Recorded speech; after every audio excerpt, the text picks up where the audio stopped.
Assalamualaikum warahmatullahi wabarakatuh. Ya, kita lanjutkan untuk ngaji pernafasan di sore hari ini ya. Kita sampai di latihan ke-21. Jadi ini ke bawahnya nanti itu isinya latihan ya. Hampir mayoritas ini latihan ya. Jadi di apa video-video ini dan selanjutnya itu kebanyakan isinya latihan-latihan. Di banyak latihan itu digunakan untuk tujuan-tujuan spesifik ya. Kalau kali ini di latihan ke-21 ini latihan untuk pemanasan ya, pemanasan fisik ya. Jadi kalau kita mau olahraga fisik ya, misal jalan atau lari ya, itu kita bisa memulainya dengan latihan ini. Saya bacakan dulu. Latihan pemanasan ini tidak terbatas pada berjalan kaki atau berlari. Ini dapat digunakan untuk berolahraga apapun. Jadi tidak terbatas pada olahraga jalan atau lari. Kalau teman-teman atau penonton ini sedang mau workout gitu, mau nge-gym misalnya, nah itu boleh kita awali dengan latihan ini dulu. Latihannya apa? Menahan napas setelah mengeluarkan napas ya maksudnya itu. Menahan napas hingga mencapai rasa kekurangan udara dapat dimasukkan ke dalam program pemanasan. Nah, ini penting. Jadi biasanya yang kita ketahui selama ini ya di kebanyakan orang ya, itu kan kita pemanasannya peregangan ya, tangan diregangkan dulu, peregangan leher, peregangan kaki, peregangan pinggang gitu. Nah, tapi kita hampir ya sejauh yang saya tahu, ya saya kan setiap minggunya itu ya lumayan rutin lah kalau olahraga di lapangan jogging gitu, di lapangan umum gitu. Itu kalau saya amati ya, saya perhatikan orang-orang yang olahraga itu ya sepertinya ya jarang yang latihan pernafasan, maksudnya mengawali dengan pemanasan napas ini. Ya seringkali ya pemanasannya ya gitu, dengan peregangan tangan, peregangan fisik lah intinya. Nah, coba mungkin nanti kalau penonton ya, kalau yang hobi olahraga, ya semoga semuanya hobi olahraga ya. Ya nggak harus intensitasnya lama, setidaknya ya berolahraga lah. Menahan napas ini sangat penting ya, sangat bagus untuk mengawali latihan ini. Nah, caranya ya singkatnya nanti di belakang, di selanjutnya akan saya jelaskan secara rincinya, detailnya. Tapi ringkasnya ya, singkatnya, latihan ini adalah latihan menahan napas. Jadi menahan napas setelah mengeluarkan napas. Ya, kalau di video-video kita yang sudah lalu, yang kemarin-kemarin itu ya latihan BOLT itu, mengukur BOLT itu. Lakukan 5 kali penahanan napas selama pemanasan dengan istirahat 1 atau 2 menit di antara setiap penahanan. Ini yang perlu dan sangat penting untuk diperhatikan ya. Penting untuk membuka saluran udara dan pembuluh darah, memanfaatkan nitrit oksid dan meningkatkan pengantaran oksigen ke sel-sel sebelum latihan fisik. Jadi kalau mau latihan fisik ya, apalagi latihan yang di mana latihan itu dia sangat cepat atau sangat ekstrim dalam mengontraksikan jantung, itu jangan langsung jegur, lari, jangan langsung lari sprint gitu ya, itu berbahaya.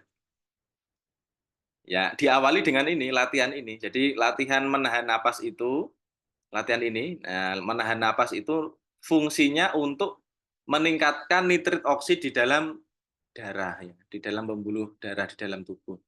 Nanti kalau molekul nitrit oksid ini banyak, pembuluh darah kita melebar. Ya. Kalau pembuluh darah kita melebar, jadi kalau darah itu selangnya lebar, pembuluhnya atau selangnya itu melebar, darah akan mengalir atau terdistribusi secara lancar, jadi lancar ngalirnya.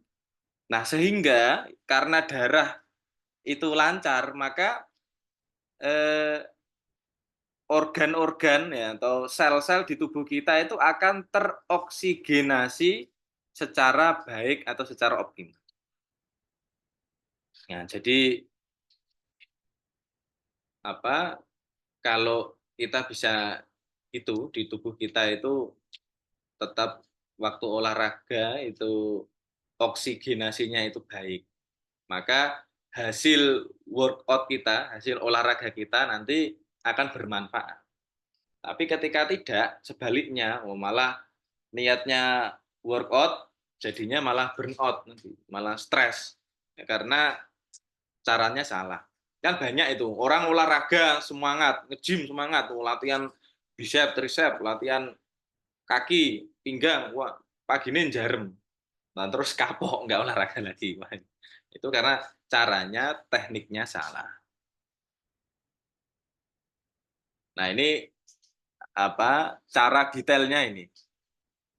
Bergeraklah dengan kecepatan sedang selama 10 hingga 15 menit. Jadi kalau saya biasanya naik di stadion itu, kalau lari di lapangan itu nggak langsung lari dulu, tapi jalan dulu. Jalan 10 sampai 15 menit. Ini kalau di lapangan itu kurang lebih 1 kali putaran.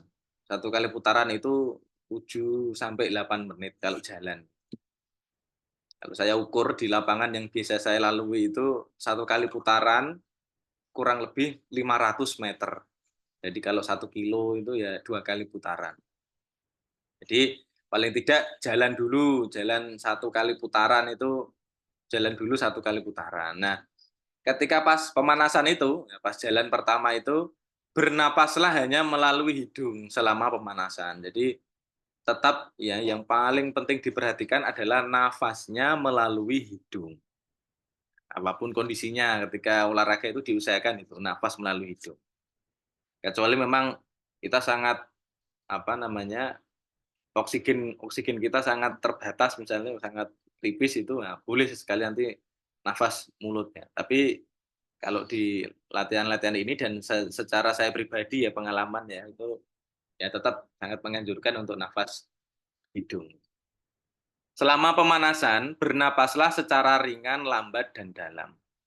Jadi ketika pemanasan itu, usahakan jangan ngos-ngosan dulu, tetap bernafasnya ringan, lambat, dalam. Jangan ketika muncul apa, stimulasi pengen nafas cepat, dikendalikan, segera dikendalikan.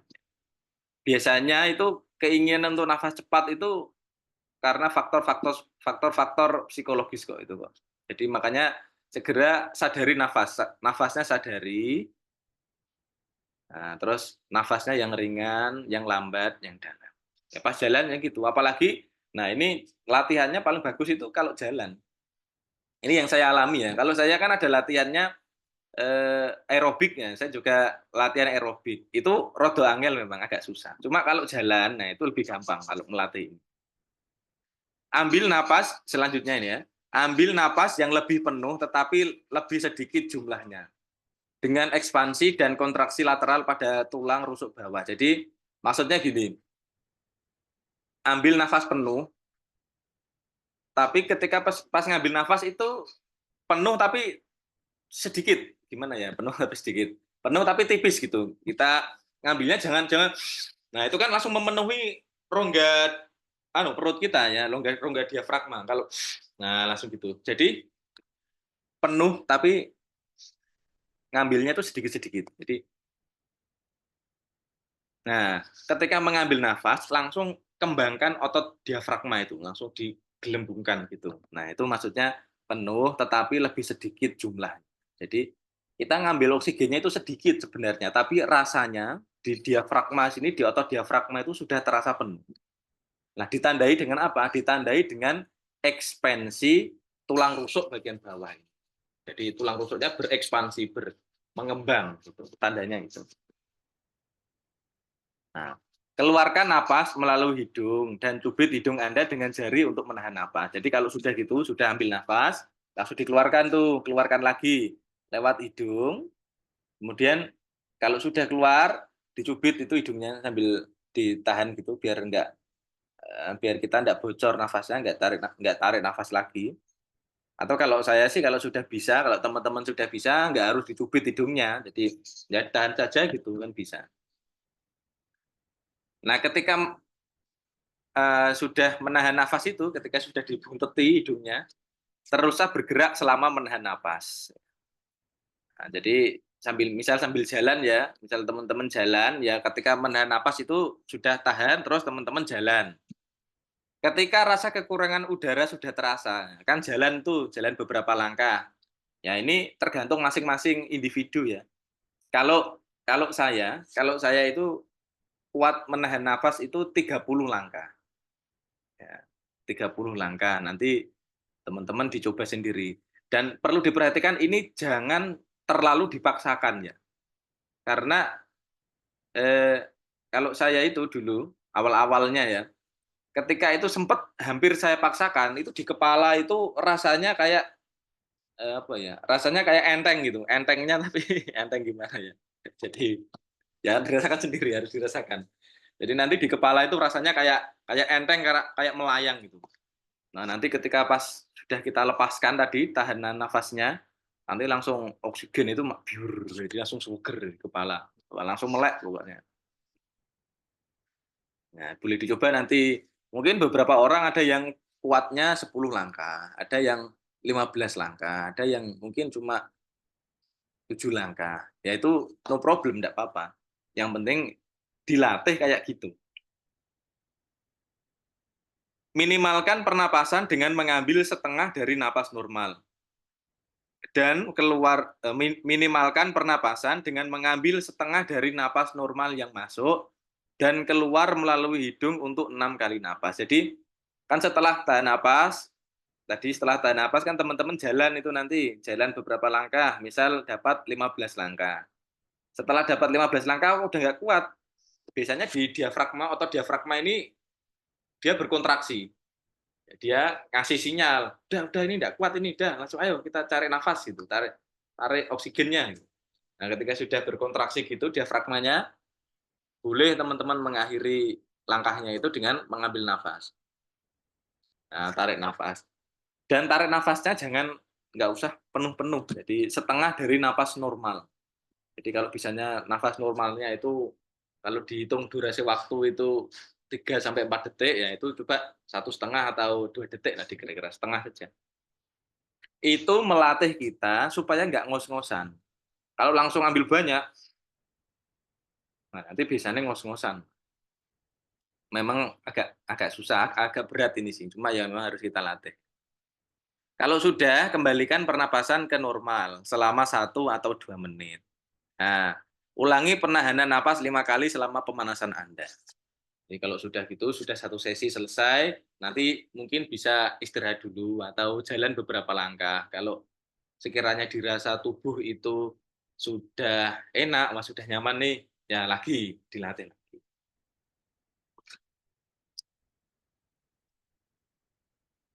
Nah, selanjutnya kita memasuki bagian kelimanya. Di bagian kelima ini, kita akan membahas tentang stres dan relaksasi tubuh dan otak. Ini ada pertanyaan gini. Apakah bernapas untuk memberikan stres pada tubuh adalah suatu ide yang bagus? Jadi latihan kayak tadi itu yang sebelumnya, itu kan sebenarnya latihan membuat tubuh kita itu stres. Ya kan? Kan tubuh kita kan stres itu kalau terlalu banyak kadar CO2 dalam darah itu kan stres ya, karena nggak terbiasa ya. Nah, itu baik nggak itu sih? Nah, ini ada tulisan selanjutnya kayak gini.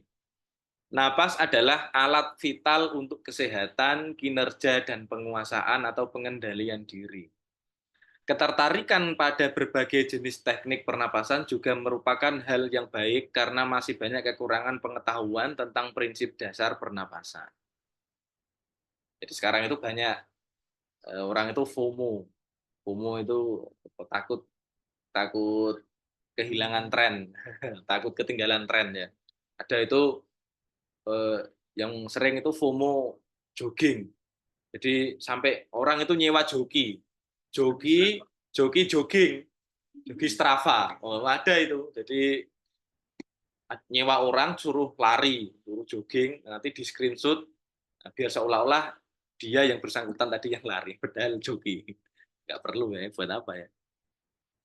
Hal ini tercermin dari fakta bahwa, nah ini fakta, ada fakta mengatakan 60% hingga 80% orang dewasa memiliki pola pernapasan yang disfungsional.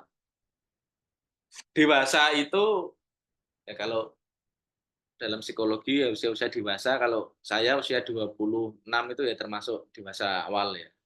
Ya mungkin ya usia antara 23 sampai 45 itu usia-usia dewasa, usia-usia segitu. Nah, itu 60 sampai 80% itu mengalami disfungsional pernapasan. Disfungsional pernapasan itu apa? Ya salah satu contohnya misal kalau tidur ngorok.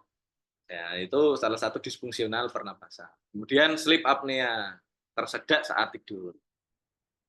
Nah, itu salah satu disfungsi pernapasan. Oleh karena itu, penting untuk melihat ide di balik beberapa jenis latihan pernapasan untuk memahami bagaimana mereka mempengaruhi tubuh dan mengapa teknik-teknik tersebut mungkin ideal untuk beberapa orang tetapi tidak untuk yang lain.